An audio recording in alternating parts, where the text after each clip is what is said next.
এয়া আমি থালিপুখুৰী নামঘৰত উপস্থিত হৈছোঁ। গহপুৰ বৰমাজান থালিপুখুৰী নামঘৰ। কৃষ্ণ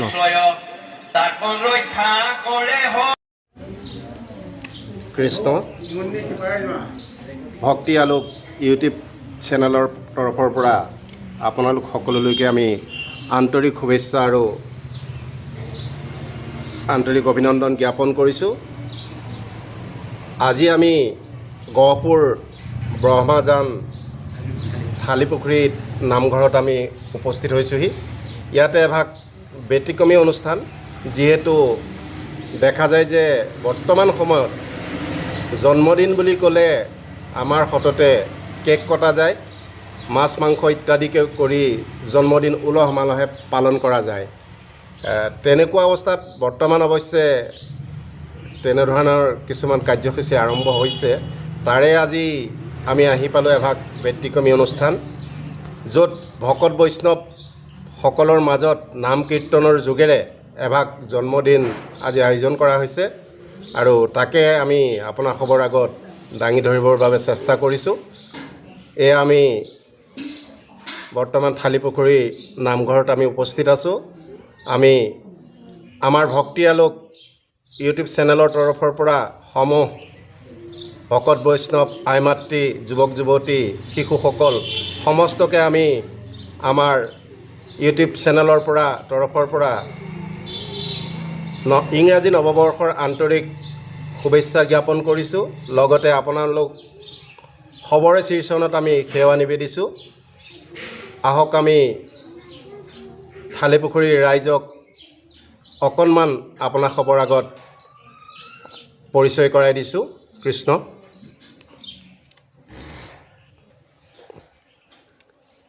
এয়া নামঘৰত আমি উপস্থিত। বৰ্তমান নাম সামৰণি হৈছে। নাম সামৰণিৰ পিছতেই অনুষ্ঠানভাগ আমি আৰম্ভ কৰিছোঁ।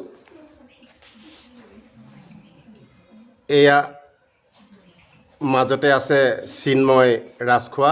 আজি তেওঁৰ জন্মদিন। কেইবছৰীয়া জন্মদিন? আজি 13 বছৰীয়া জন্মদিন। এয়া মাক আছে, দেউতাক আছে। আমি তেওঁলৈ ভকত বৈষ্ণৱ তৰফৰ পৰা আন্তৰিক জন্মদিনৰ শুভেচ্ছা তথা শুভকামনা জ্ঞাপন কৰিছোঁ, আৰু লগতে পৰিয়ালবৰ্গলৈ আমি আন্তৰিক শুভকামনা জ্ঞাপন কৰিছোঁ। লগতে আমি ভকত বৈষ্ণৱৰ হৈ সমস্তৰে তেওঁলোকক আশীৰ্বাদ প্ৰদান কৰিছোঁ। কৃষ্ণ এয়া আমি দেখাব বিচাৰিছোঁ আজিৰ এই অনুষ্ঠানৰ ৰাইজসকলক। এয়া আমাৰ আই মাতৃ সমস্ত আছে, যুৱক যুৱতীসকল আছে।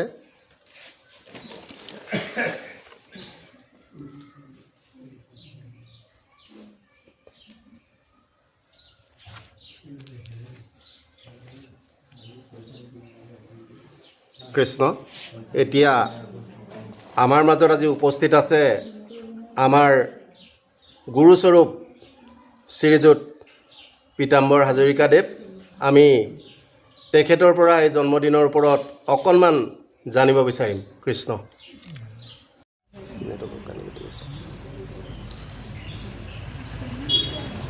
কৃষ্ণ কৃষ্ণ আমি সকলো থালিপুখুৰী গাঁৱৰ ৰাইজ আৰু আইসকলক আমি সেৱা ধৰিছোঁ। আজি আপোনালোকৰ নামঘৰত আমি উপবিষ্ট হৈছোঁ, আৰু হঠাতে আমাৰ ভক্তি আলোক ইউটিউব চেনেলৰ শ্ৰী কৃষ্ণ হাজৰিকা হঠাতে আহি আজি আমাৰ মাজত উপস্থিত হ'ল, আৰু তেখেতে দুই এটা কথা আমাক সুধিব বিচাৰিছে জন্মদিনৰ সম্পৰ্কত। গতিকে জয়তে মই সকলোলৈকে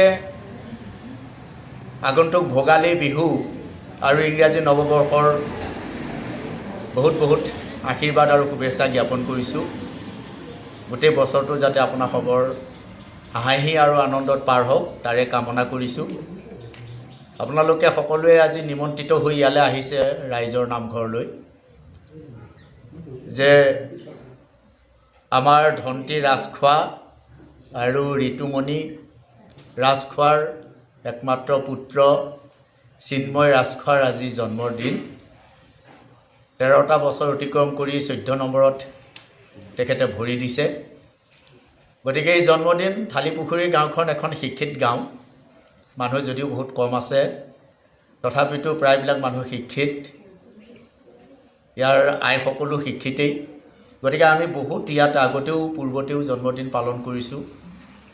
আমি আমাৰ ঘৰ ইয়াত নহয়, আমি বিলতীয়া গাঁৱৰ পৰা আহিছোঁ, ৰাঙলীয়াল গাঁও পঞ্চায়তৰ অন্তৰ্গত। ইয়ালৈ আহি আমি প্ৰায়বিলাক জন্মদিনলৈকে আহোঁ যে ইয়াত আমি কিন্তু ব্যতিক্ৰম অনুষ্ঠানেই পাওঁ যে জন্মদিনবিলাক কেক কাটি পেলাই ইয়াত পালন নকৰে। কেতিয়াবা ভাগৱত হয়, কেতিয়াবা গীতা পাঠ হয়, কেতিয়াবা আমি কীৰ্তন বা ঘোষাৰ জৰিয়তে আমি ইয়াত জন্মদিনবিলাক পালন কৰোঁ ব্যক্তিগত ঘৰসমূহতো। এতিয়া আজি ধণ্টীৰ ল'ৰাটোৰ জন্মদিন ইয়াত আনুষ্ঠানিকভাৱে গোটেই গাঁওখনৰ সমাজৰ লোকসকলৰ উপস্থিতিত এই নামঘৰত অনুষ্ঠিত কৰিছে আৰু আমাকো নিমন্ত্ৰণ কৰি আনিলে ভগৱানৰ গুণানুকীৰ্তন কৰিবৰ কাৰণে। যে আপুনি এটা বৰ সুন্দৰ প্ৰশ্ন কৰিছে যে জন্মদিন আগতে কিবা তেনেকুৱা ব্যৱস্থা আছিল নেকি? আমি নিজকে নিজে সুধিলে গম পাওঁ যে আমি শ্ৰীকৃষ্ণৰ জন্ম অষ্টমী পালন কৰোঁ, তাৰমানে ভগৱানৰ জন্ম অষ্টমী আমাৰ পালন কৰোঁ। জন্মদিন পালন কৰাটো খাটা। আকৌ শংকৰৰ জন্ম উৎসৱ পালন কৰোঁ, মাধৱদেৱৰ জন্ম উৎসৱ পালন কৰোঁ। এনেকৈ আমি গুৰুসকল বা ভগৱানৰ জন্ম উৎসৱ, আমি ৰামৰো জন্ম উৎসৱ পালন কৰোঁ। এনেকৈ আমি জন্ম উৎসৱবিলাক পালন কৰোঁ। পৃথিৱীলৈ এজন এজন মহাপুৰুষৰ আৱিৰ্ভাৱ ঘটে আৰু আমাৰ যিহেতু আমি পৃথিৱীলৈ আহিলোঁ, কোনোৱে হয়তো ভাল কাম কৰিছে, কোনোৱে বেয়া কাম কৰিছে। গতিকে পৃথিৱীলৈ অহা দিনটোক আমি সোমৰণ কৰিবৰ কাৰণেই আমি এই তিথিটো পালন কৰোঁ। এতিয়া পশ্চিমীয়া সংস্কৃতি আহিল, আজিকালি মানুহে কেক কাটে, বিভিন্ন ধৰণৰ জীৱ জন্তু হত্যা কৰি পেলাই তাৰ মাংস ভক্ষণ কৰে। এইবিলাক হ'ল জন্মদিনৰ লগত সংগতি ৰাখি কামবোৰ কৰিবলৈ ধৰিছে। কিন্তু আমি এটা কথা স্বীকাৰ কৰিবই লাগিব, ঠিকেই আমি যেনিবা জন্মদিন কেক কাটি পালন কৰিছোঁ, কিন্তু আমি নিজৰ যিজন আমাৰ ইষ্ট দেৱতা ভগৱান শ্ৰীকৃষ্ণ, আমি তেওঁৰ জন্মদিনটো কেক কাটি পালন কৰোঁনে? নে নামঘৰত আমি সেৱা সকাম পাতোঁ? আমি যেনেকৈ জন্মদিনটো ভগৱানৰ পালন কৰোঁ বা শংকৰদেৱৰ জন্ম উৎসৱটো যেনেকৈ পালন কৰোঁ, ঠিক আমি আমাৰ ল'ৰা ছোৱালী বা আমাৰ লোকসকলৰ জন্মদিনটো আমি তেনেকৈ কেলৈ পালন কৰিব নোৱাৰোঁ? খালিপুখুৰী গাঁৱত কিন্তু এইটো এটা ভাল নিদৰ্শন দেখুৱায়। প্ৰায়বিলাক গাঁৱতে পাতে জন্মদিন, ভাগৱত পাতে, ডাঙৰ ডাঙৰ ভাগৱতৰ অনুষ্ঠানো পাতে জন্মদিনত।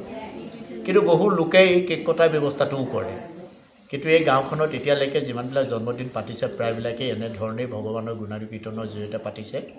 আৰু এইটোৱেই ভাল, কাৰণ আমি তেওঁৰ আজিৰ দিনটো আমি মংগল কামনা কৰিছোঁ যাতে বছৰটো মংগলময় হওক। গতিকে মংগলময় হ'বলৈ কামনা কৰিবলৈ যাওঁতে আমি ঈশ্বৰৰ ওচৰতেই আমি খাটনি ধৰিব লাগিব। সেয়েহে আমি ঈশ্বৰৰ ওচৰতেই প্ৰাৰ্থনা জনাইছোঁ, যিহেতু তেওঁৰ আগন্তুক দিনবোৰ মংগলৰ কাৰণে। গতিকে আমি ইয়াত কেক কাটি পেলাই আমি চাকি নুমুৱাৰ কাৰ্যসূচীটো নকৰি চাকি জ্বলোৱাৰ কাৰ্যসূচীটো লৈছোঁ। এতিয়া পশ্চিমীয়া সংস্কৃতি আহিল, আজিকালি কেকটোত বিভিন্ন ধৰণৰ মম জ্বলাই পিছত ল'ৰাটোৰ হতুৱাই ফুৱাই নুমুৱাই কেক কাটে। আমাৰ জন্মদিন বন্তি জ্বলোৱা জন্মদিন, আমি বন্তি জ্বলাই পেলাই জন্মদিন পাতোঁ। আৰু পশ্চিমীয়া সংস্কৃতিয়ে বন্তি নুমুৱাই জন্মদিন পাতে। আমি জন্মদিনত ভগৱানৰ গুণানুকীৰ্তন কৰি ভগৱানৰ ওচৰত অৰ্পণ কৰা প্ৰসাদ দিওঁ, তেওঁলোকে আকৌ তাত নামটো লিখি পেলাই কাটি পেলাই খুৱায়। এইটো এটা সাংঘাতিক ব্যতিক্ৰম ব্যৱস্থা। গতিকে এই ব্যৱস্থাবিলাক লাহে লাহে এতিয়া আমাৰ মানুহবিলাক যিহেতু পূৰা শিক্ষিতলৈ গৈছেগৈ, গতিকে শিক্ষিতৰ মাজৰ সময়ছোৱাত এই কামবিলাক বহুত ঘটিছিল। এতিয়া লাহে লাহে আকৌ মানুহে কিন্তু এইবোৰ এৰিছে, এয়াও এটা শুভ লক্ষণ বুলিয়ে ধৰিছোঁ। গতিকে আজি আপুনি এই থালিপুখুৰী গাঁৱত আহি আজি চিন্ময় ৰাজখোৱাৰ জন্মদিনত দুআষাৰ এনেকৈ সোধাত আমি যি জানো আমাৰ সম্যক জ্ঞানৰ জৰিয়তে আমি একেষাৰ কৈছোঁ। গতিকে ইয়াতো হয়তো বহুত ভুল থাকিব পাৰে। গতিকে সকলোলৈকে পুনৰ নমস্কাৰ জনাইছোঁ। ধন্যবাদ।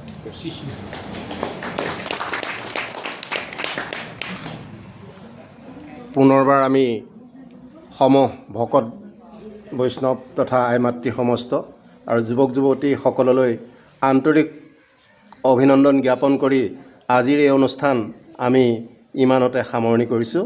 কৃষ্ণ।